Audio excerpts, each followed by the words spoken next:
Hi, my name is Jessica Foster, and I'm running for place 2 on the Community ISD School Board. I'm running this year because I would like to be able to make an impact to our community.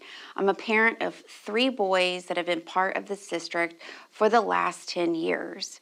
I've seen the growth and development within our schools and believe that I will be able to provide input to help make our school district the best it can be.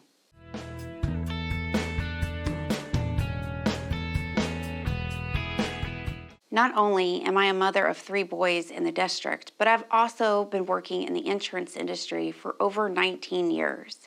I'm a major case general liability manager for a large commercial insurance carrier. I graduated with a master's degree in legal studies from Texas A&M Law and a bachelor's degree from the University of Texas at Dallas. I believe that I have several positive attributes to bring to the school board that could assist in the development of our school district as we continue to expand and grow.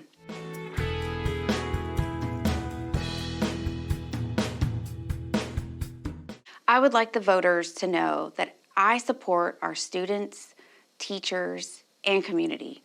As a growing district, we must be proactive in our endeavor to assist the students and parents that are moving into our district.